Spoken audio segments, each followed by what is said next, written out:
When love is blind, a woman can hide her true nature. A dance teacher knows the right moves of seduction. Men were disposable. She liked their bank accounts, but not them. A farmer's daughter puts more than crops in the ground.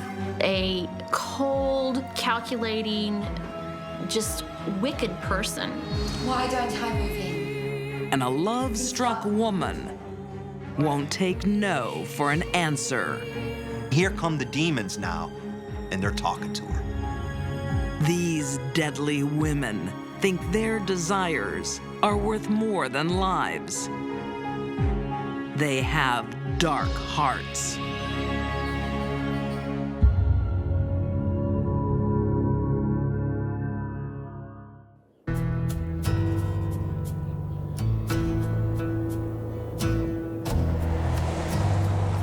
Grand Junction, Colorado.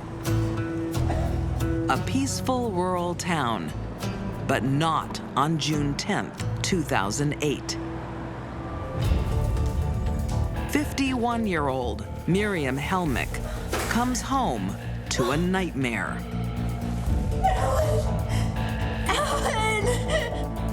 When Miriam came home, she saw her husband in a pool of blood, lying on the floor. She called 911. There's been a robbery. I think my husband's dead. Nothing can be done for 62-year-old Alan. Alan was shot in the back of the head and left to die.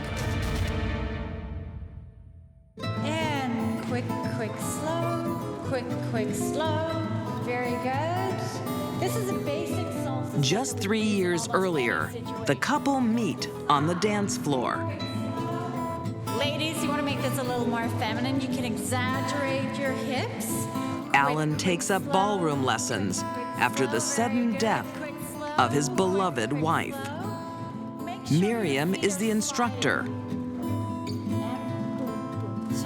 Alan's first wife loved to dance. So when he joined the dance studio to take up ballroom dancing classes, it was more in her memory, somewhat, that he did that. Slow, very good.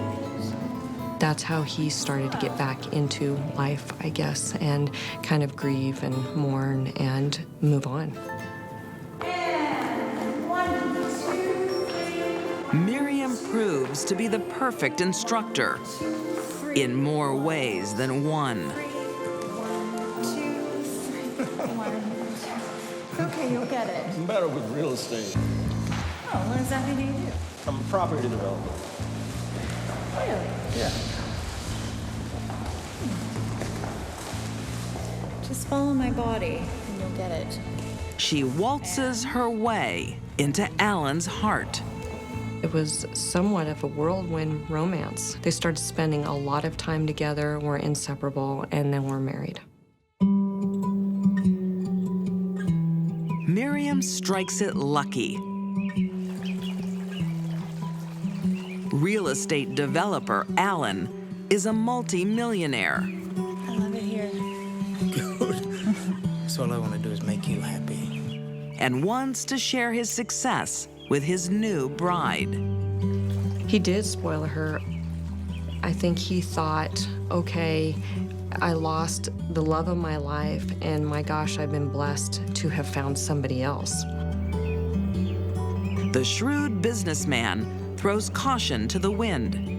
He buys Miriam a horse farm and her own dance studio. Friends thought that he was crazy. They said, you're gonna lose everything that you own. You know how to play me, don't you? And he said, well, I'm just gonna do this because it's what my wife wants. Alan was looking for a soulmate and a companion. Miriam was looking for a payday. Miriam can tread the boards, but she can't balance the books. Her dance studio and farm are soon financial flops. but she doesn't tell Alan. He believed it was financially successful at first, but that business was losing money. To cover her failings, Miriam starts helping herself to her husband's money. Miriam had been stealing money from Alan by forging his name on checks, about $150,000 worth. Alan's normally on top of his business affairs. But just months after getting married, he is constantly sick.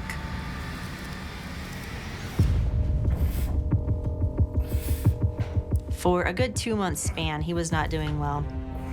He was in bed a lot. He often felt dizzy. Alan's grown-up children are worried by his sudden downturn. His family and his friends tried to speak to Alan, but he was head over heels for her and really didn't listen. But Alan doesn't know his wife as well as he thinks. Stealing his money isn't Miriam's only secret. Questions surround the death of her first husband, Jack Giles, 5 years earlier. Miriam and her first husband, Jack, were laying in bed, and supposedly he killed himself with a gun. Shooting yourself in the head while your wife is lying next to you is odd enough. But the crime scene raises more suspicions. He was a left-handed person, yet the gun was in his right hand at the time. It just didn't appear to be a suicide to us, and we do not believe it was. Miriam's first husband's suicide is quite suspicious to me. It was probably murder, but when she got away with it, it emboldened her. By early 2008, Miriam controls Alan's money and his life. She isolates him from family and friends. Miriam always had his phone, would answer the calls, tell the people that Alan was not around or was too busy. But banks don't like being ignored. When Alan's accounts go into the red, demands for payment start flooding in. The bank was trying to contact Alan during the time his bank accounts had been depleted. Miriam realizes her fraud will soon be exposed. She needs a solution fast.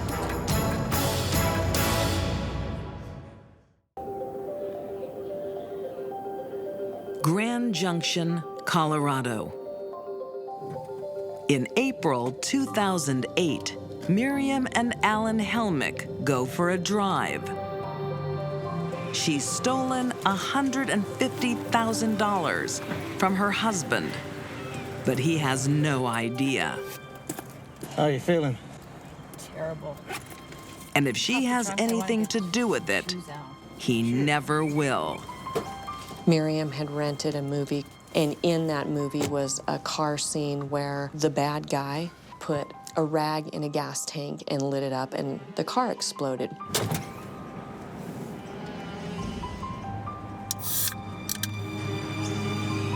just be a minute.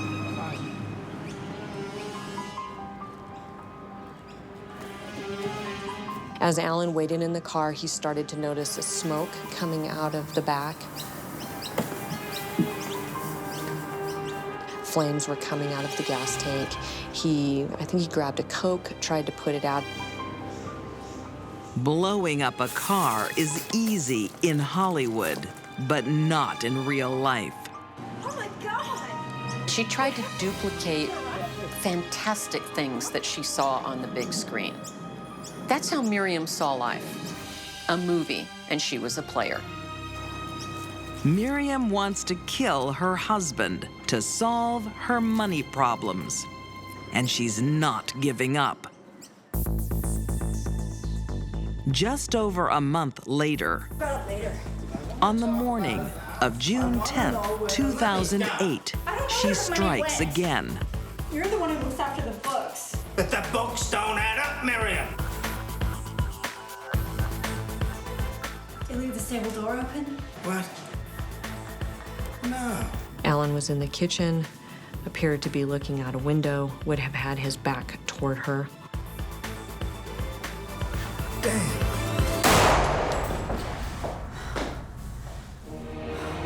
She shot him in the back of the head. Miriam tries to make it look like a robbery gone wrong,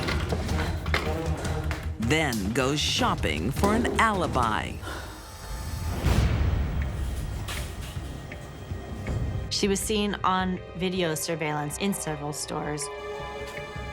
She ran various errands, very planned, had receipts for the places that she went. Miriam left several messages on Alan's phone telling him that she loved him, that she couldn't wait to see him. Hi, Alan. Maybe we should meet for Chinese buffet. Anyway, call me when you get this. Love you. Bye. She told him in a message that she was going to return home because he hadn't shown up yet. There's been a robbery.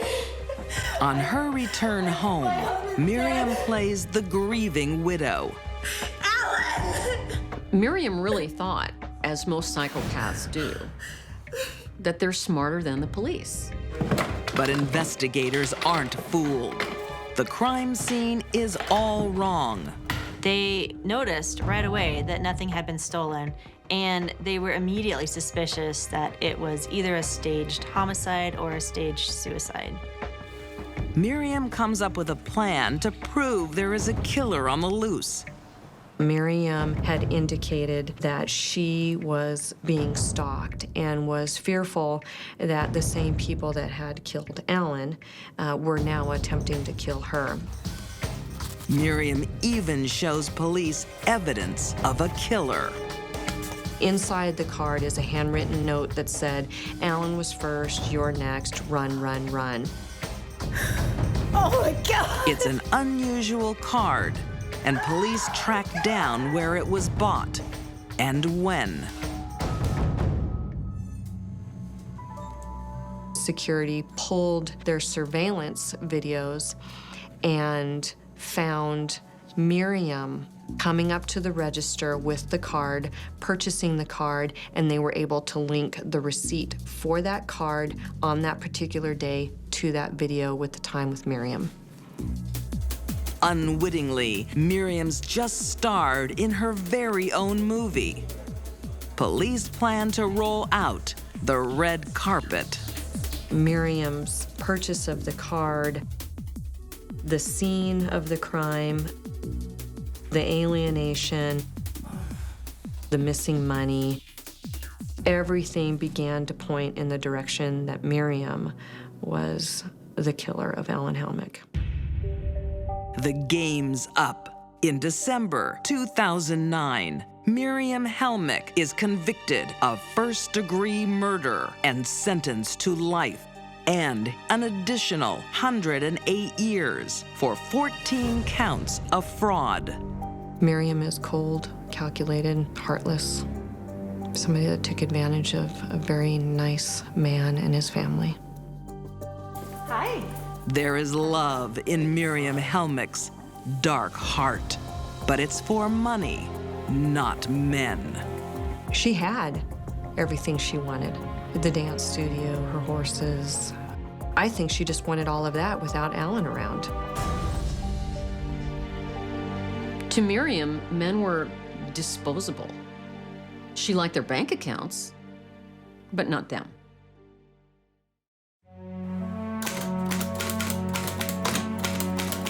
They say money can't buy happiness. But I want a bigger ring. But some dark hearts can't be happy without it, She wanted to get rich. no matter the cost. Aren't you a vision? That kind of person is known as a psychopath.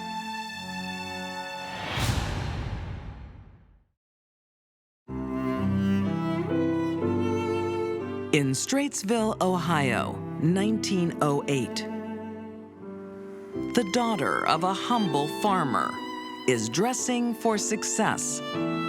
Clara Green is a 24-year-old ahead of her time.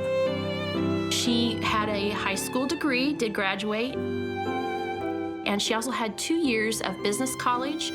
The budding writer is priming herself for a life beyond the hay bales. She wanted to go to the city. She wanted money. She wanted to be a lady. She wanted to live a much better lifestyle than she'd had when she was growing up. For a female in 1908, the fastest track to riches is to become the woman behind the man. And Clara's childhood sweetheart, Robert Gibson, has all the right credentials. He was very well educated, became a teacher. He was a likable guy with a personality, outgoing personality, and it was easy to see why Clara would fall in love with him. Will you marry me? His marriage proposal is accepted on one condition. But I want a bigger ring. Clara and Robert were deeply in love, and they seemed to have a happy marriage. One day I'll buy you whatever you want. Things were going well between them, but she wanted money. She wanted a different life than what he was able to give her on a teacher's salary.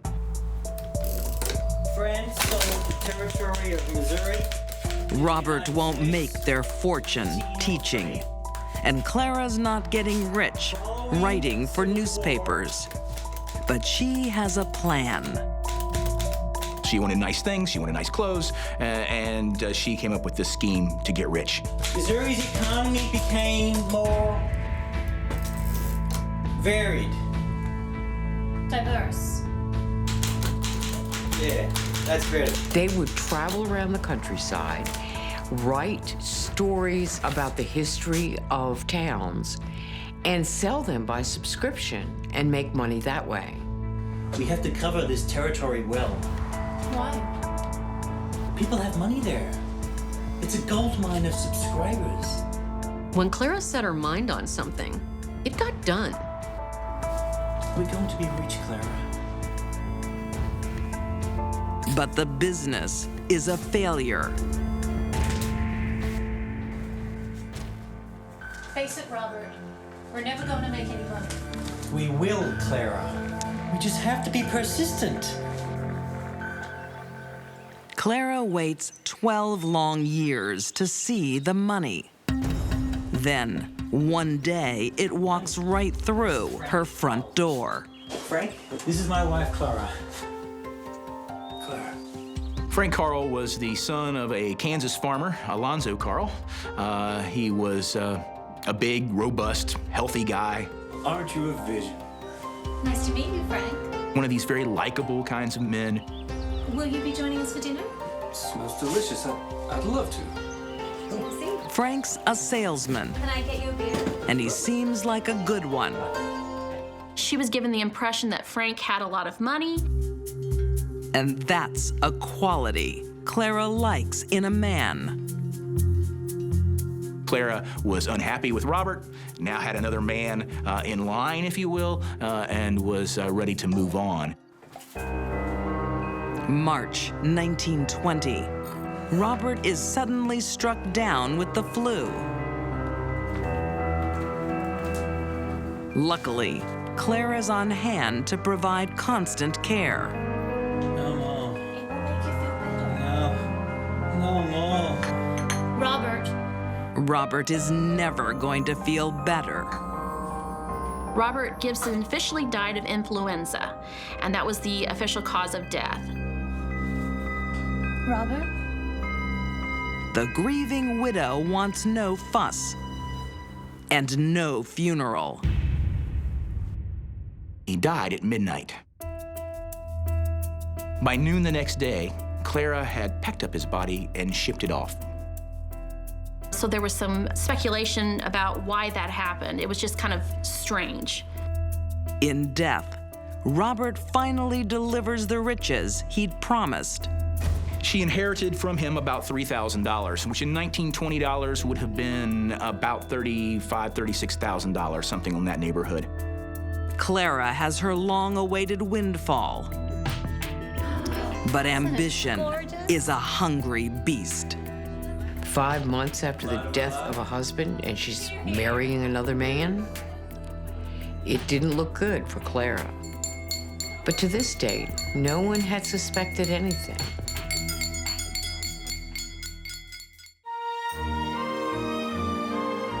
In Hancock County, Indiana, Isn't it gorgeous? Clara Gibson is not a typical grieving widow.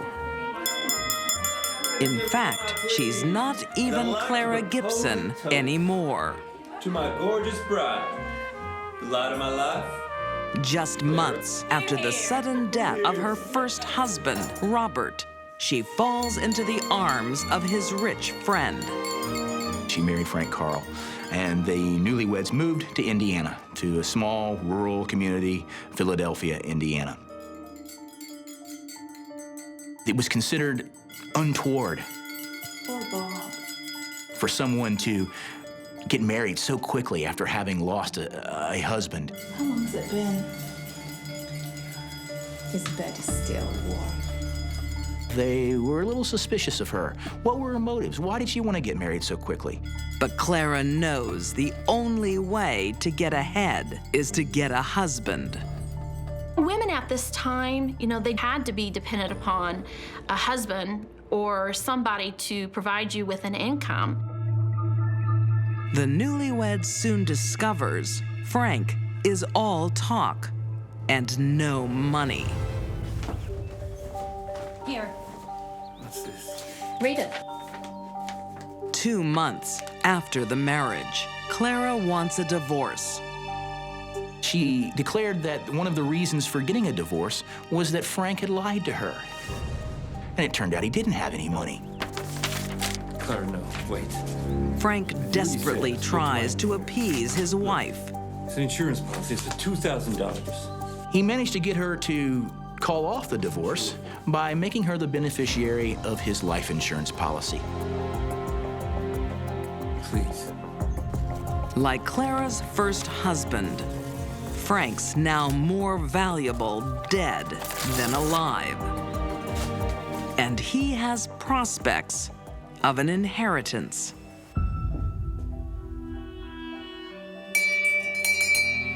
Frank invited his father, who was 85 years old, to come live with him so they could help care for him. Frank's elderly father, Alonzo, is wealthy. You're looking well. Fit as a fiddle. Alonzo Carl had a large farm out in Kansas. It was over 500 acres. The farm would be split up between the remaining sons. With the prospect of a big inheritance, Clara is happy to look after Alonzo in his later years. And that happens sooner than expected. Alonzo's health deteriorated shortly after he moved in with Frank and Clara. But no one really suspected anything because of his age.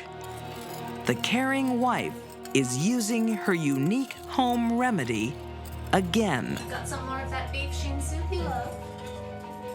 The doctors couldn't figure out what was going on with him, why he was suddenly developed this mysterious illness.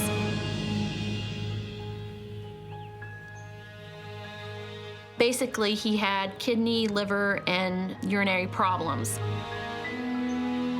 He only lasted of a few days. Alonzo? Clara's record as a nurse is not improving.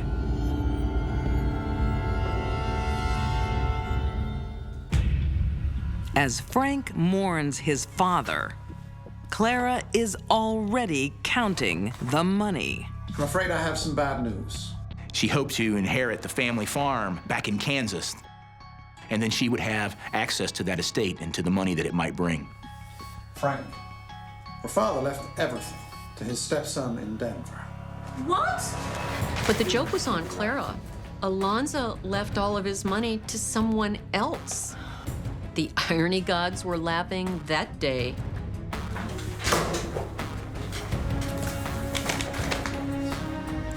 I'm sure Clara felt rather cheated, but the deed was done and there was no way to undo it.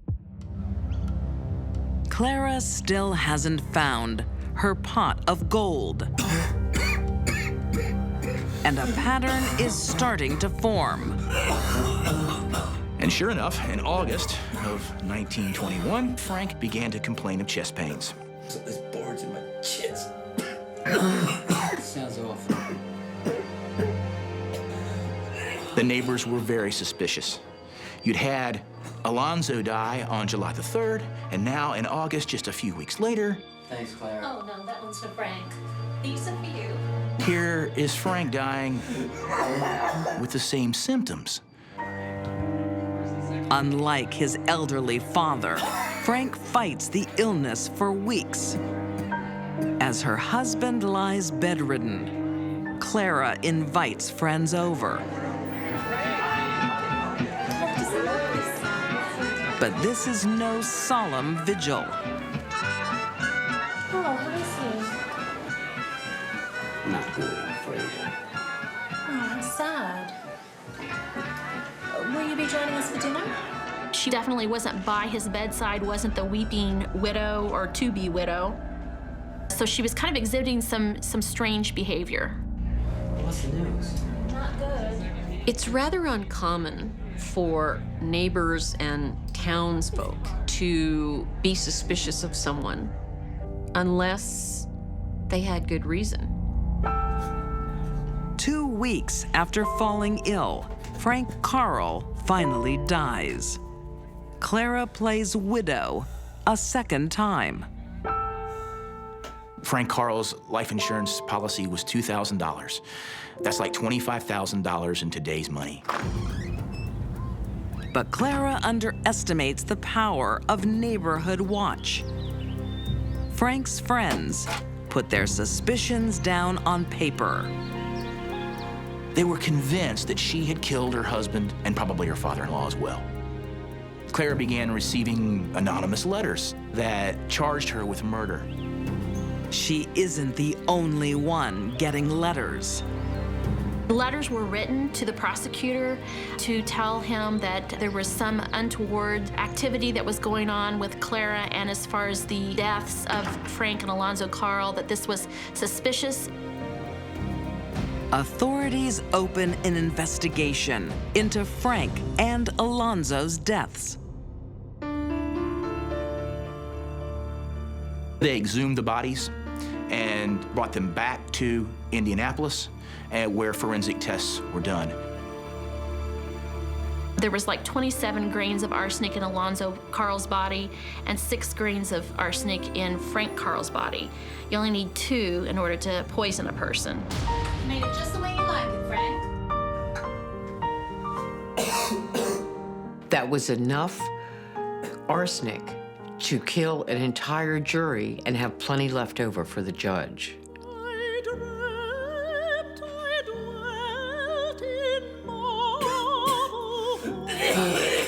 It takes a special kind of person to stand by and watch someone suffer, especially after they're the one that dished out the suffering.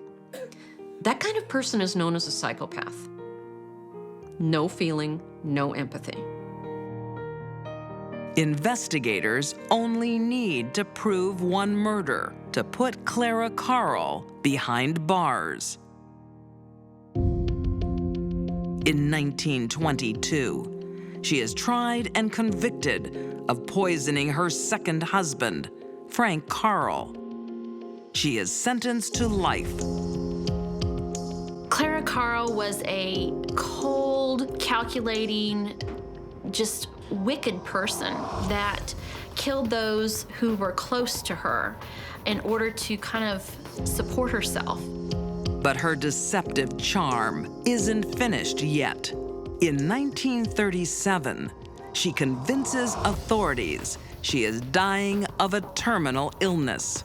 After serving 15 years in prison, Clara is released on parole. She lives a healthy life for the next 30 years. If Clara hadn't been caught and stopped after killing her second husband, the body count probably would have been a lot higher. Poisoners with a big payday don't stop. The seaside town of Torquay, England, 2011. It's spring, when a woman's thoughts often turn to love.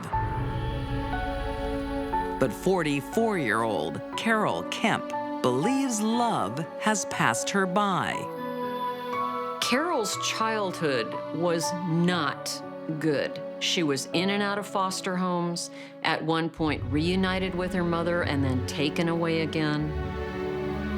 Nothing in her childhood said she would have a good adulthood. Nothing. As an adult, Carol endures a string of abusive relationships.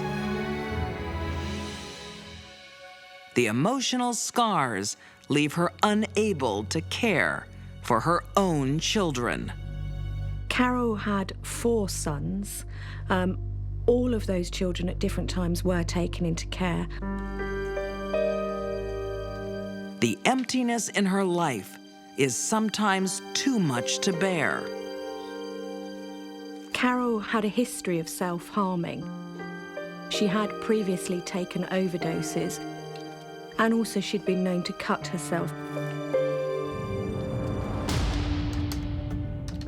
But these days, a lonely heart can be cured with a keystroke. Carol thought the answer to happiness was a relationship. And she went online shopping for a boyfriend. Carol soon finds her Prince Charming.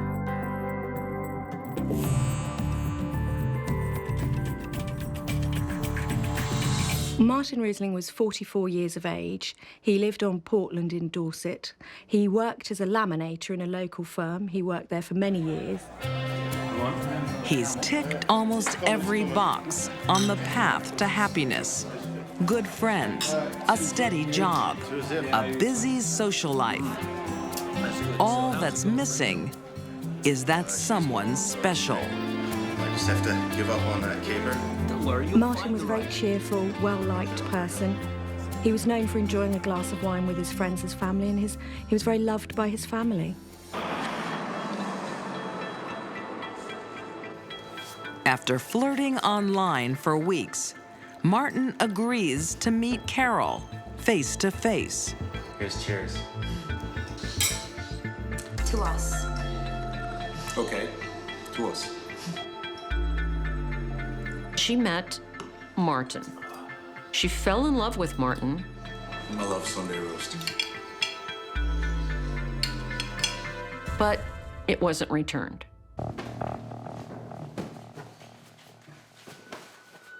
Carol stays over at Martin's place a couple nights a week. Their relationship seemed to be Carol doing all the giving. She would to come see him. She would pay for the transportation, even though she was unemployed. She would stay for a few days and then leave. That was it. For Carol, that was love. Gloria, you're here. Welcome home. You're here. But her smothering attention does not jibe with Martin's bachelor lifestyle.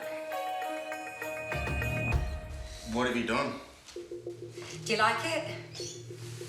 Quite like it the way it was, actually. I was just trying to help. Come on, Carol, come on. He starts to glimpse another side to his sweetheart.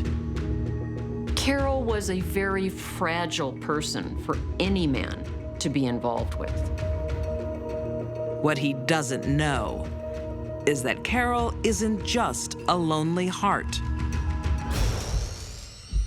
She's a damaged mind.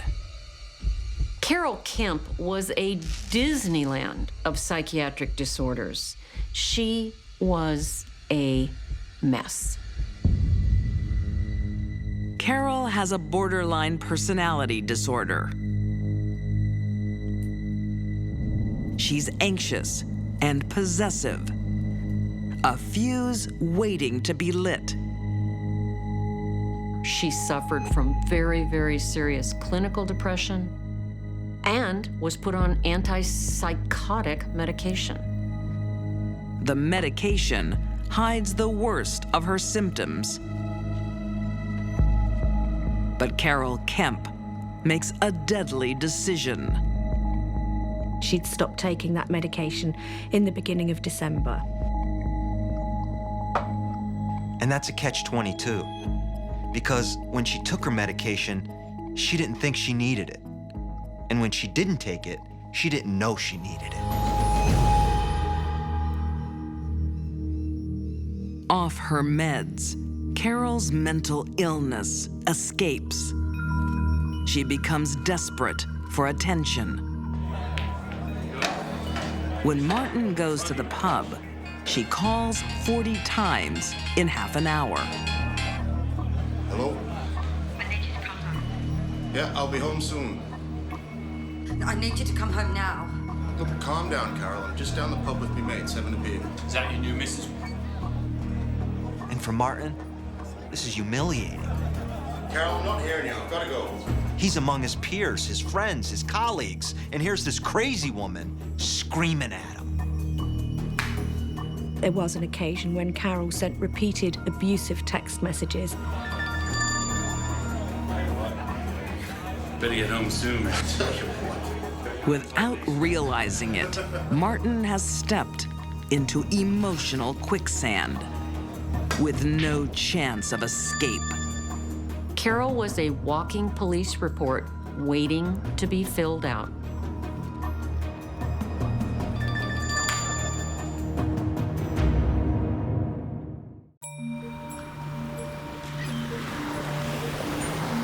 Christmas, 2011, in Dorset, England. Martin Rustling usually celebrates with his family. But this year, it's an intimate occasion with his new girlfriend, Carol Kemp. It isn't known how much Martin really knew about Carol's psychiatric problems and personal history. It's our first Christmas together. Just the two of us. He may have not known anything. Cheers. For the next 2 days, they celebrate by drinking heavily. On December 27th, emboldened by booze, Carol asks the question that's been on her mind since the day they met. Why don't I move in? We can start the new year together. There was a discussion during the course of the evening about whether or not Carol would be moving in with Martin. Look, I think we should slow everything down. But Carol doesn't get the answer she is looking for. God, you don't love me. Martin may not have loved Carol. You've been using me. No. But he was nice Come to on, her. Carol, that's unfair. He didn't want to hurt her. Carol, come on. Carol. He wanted to let her down gently. Come on. There's nothing gentle about Carol's reaction. Come on, hey. This was a crushing reality of a broken dream that was just too much for her to cope with. Carol, come on. She becomes overwhelmed. The rejection, she just can't take it anymore. And here come the demons now, and they're talking to her. They're telling her to act out a familiar scene. She picked up a knife and was intending on cutting her wrist. I'm gonna cut myself. He tried to stop her.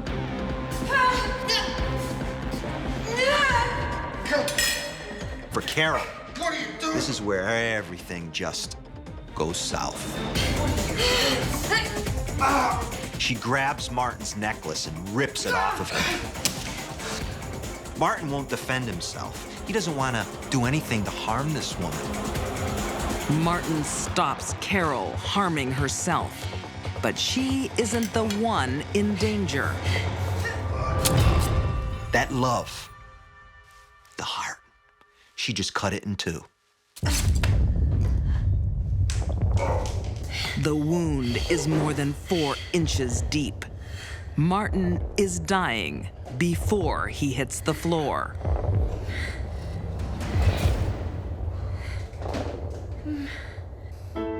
Carol doesn't run or hide. She calls the police. When officers attended at the scene, she refused to let them in. They therefore went to the windows to see what they could see. Carol was straddling Martin and kissing him on the lips. What does that tell us? That she was remorseful almost immediately. Police force their way in. Carol comes quietly. He's dead. All her rage spent in that one fatal blow. She says, I didn't mean to kill him. I didn't mean to hurt him. And you know what? I believe her. In May 2012, Carol Kemp is convicted of murder. She is sentenced to life with a minimum 13 years in prison. This was not premeditated murder. This was a loss of control. Martin Russling is the innocent victim looking for love. But Carol Kemp was one of life's victims long before they met. I'm not sure Carol Kemp ever had one happy day in her life. Carol's twisted thoughts spawned a dark heart that refused to take no for an answer. Possession, rejection, obsession. When you put those together with mental illness, it equals one thing: murder.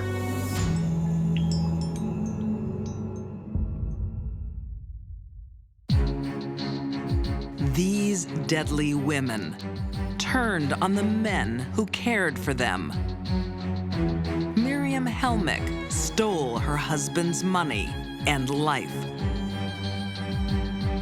Clara Carl poisoned her way to riches. And Carol Kemp murdered her lover rather than lose him. Loving these women proved to be fatal. They only cared about their needs because they had dark hearts.